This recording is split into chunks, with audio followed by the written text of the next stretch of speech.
que portent les gens de la Sunna et du groupe Ahl Sunna wal Jama'a à At-Tawhid, le monothéisme, est que, comme nous l'avons expliqué lors du cours précédent, est la première chose à laquelle ils appellent et la première chose par laquelle ils commencent leur da'wah, leur appel à Allah tabaraka wa ta'ala. Et ceci est la voie de notre prophète Muhammad sallallahu alayhi wa sallam et des messagers avant lui. Allah tabaraka wa ta'ala dit dans son livre: قل هذه السبيل أدعو إلى الله على بصيرة أنا ومن اتبعني. Dans la traduction approximative de ces paroles, dit au Muhammad, donc Allah tabaraka wa ta'ala s'adresse à son prophète sallallahu alayhi wa sallam en disant: dit, dans la traduction approximative de ces paroles, dit: ceci est mon chemin, ma voie. J'appelle les gens à la religion d'Allah, moi et ceux qui me suivent. Nous basons sur une preuve évidente. Et dans ce verset, Allah tabaraka wa ta'ala ordonne son prophète Muhammad sallallahu alayhi wa sallam de dire: ceci est ma voie, j'appelle à Allah. C'est-à-dire que j'appelle à Allah seul et sans associé. Et ceci est ma voie, et ceci est la voie des messagers qui m'ont précédé. Comme cela, ce verset c'est le numéro 108 de la sourate 12, sourate Yusuf, alayhi salam. Comme cela, Allah tabaraka wa ta'ala dit dans son livre: Ya ayyuhal muddathir, qum fa'anzir, wa rabbaka fakabbir, wa thiyabaka fatahhir, ila akhiri al-ayat de surat al-Muddathir, c'est-à-dire qu'ils traduisent communément comme l'enveloppé dans ou le revêtu d'un manteau. Il dit donc dans le sens approximatif de ces paroles: ô toi Muhammad, encore une fois Allah tabaraka wa ta'ala s'adresse à son prophète sallallahu alayhi wa sallam,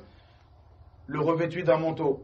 lève-toi et avertis, et de ton Seigneur célèbre la grandeur, et tes vêtements purifie-les, jusqu'à la fin de ces versets. Et ceci est la première des révélations qui fut révélée à notre prophète Muhammad sallallahu alayhi wa sallam après surat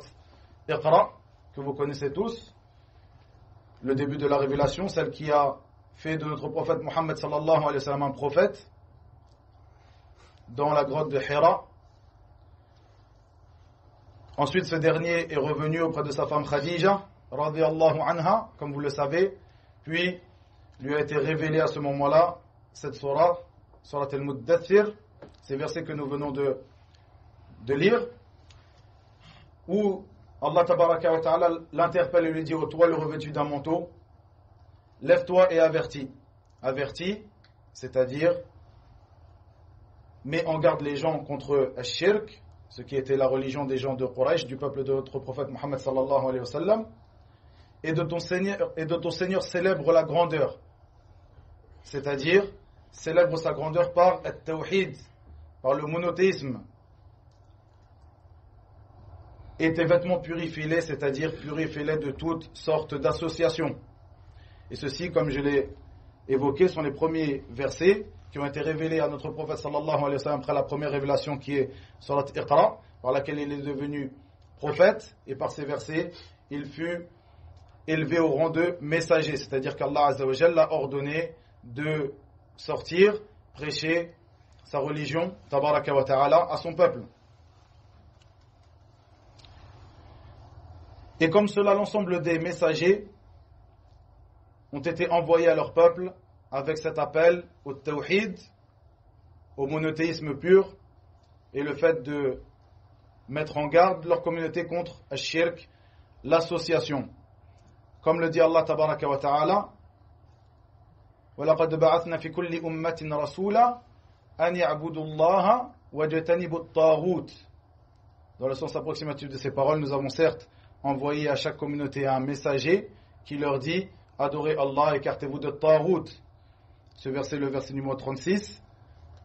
de Surat Al-Nahl, les abeilles, la Surat numéro 16. C'est un verset qui est très important, c'est une grande base dans cela, dans l'appel des gens de la Sunna, la base de l'appel de la da'wa des gens de la Sunna, At-Tawhid. On voit bien dans ce verset qu'Allah Azza wa Jalla n'a pas envoyé un messager avant le prophète Mohammed sallallahu alayhi wa sallam et jusqu'à lui, sans que ce dernier n'appelle sa communauté à cela, At-Tawhid, le monothéisme pur. Et en même temps, comme nous l'avons expliqué la semaine dernière, le fait qu'il mettait en garde son peuple contre le shirk, l'association, donc ce qui va à l'encontre de At-Tawhid. Comme cela, le hadith qui est rapporté par Ibn Abbas, radiyallahu anhuma, comme dans As-Sahihayn, les deux recueils authentiques de l'imam Muslim et de l'imam al-Bukhari, où il rapporte que lorsque le prophète Mohammed sallallahu alayhi wa sallam envoya Mu'adh radiyallahu anhu au Yémen afin de les prêcher, de les appeler à l'islam, il lui dit, tu es certes envoyé, dans le sens approximatif de ces paroles bien sûr, tu es certes envoyé à un peuple parmi les gens du livre, que la première chose à laquelle tu les appelles soit qu'ils unifient Allah, an yuwahhidullah. Et dans une autre version de ce hadith, an yaqulu la ilaha illallah, qu'ils disent la ilaha illallah. Donc voici la voix de notre prophète Mohammed sallallahu alayhi wa sallam dans son appel à Allah tabaraka wa ta'ala, lorsqu'il fut envoyé à sa communauté par Allah tabaraka wa ta'ala, et lorsqu'il envoya lui-même ses messagers afin de prêcher la religion de vérité, il les envoya avec cette parole la ilaha illallah, avec le monothéisme pur. Et c'est bien par cela que nous devons, nous, les gens de la Sunna, lorsque nous souhaitons nous caractériser et être caractérisés par cela, c'est-à-dire que nous faisons partie des gens de la Sunna, c'est bien à cela que nous devons appeler, c'est bien par cela que nous devons commencer notre da'wa, notre prêche, notre appel. Comme je l'ai évoqué la semaine dernière, l'appel à Allah tabaraka wa ta'ala incombe tout à chacun en fonction de ce qu'il peut. C'est-à-dire que toi, après avoir étudié, après avoir appris, comme après avoir appris le cours de la semaine dernière, le cours d'aujourd'hui, après avoir écouté Al-Khutbah, le sermon du jour du vendredi, tu rapportes ce que tu as appris, entendu et maîtrisé à ta famille, à tes proches. C'est-à-dire que ad-da'wa n'appartient pas à certaines personnes en particulier, mais chacun en fonction de ce qu'il peut, de ses capacités. Ensuite,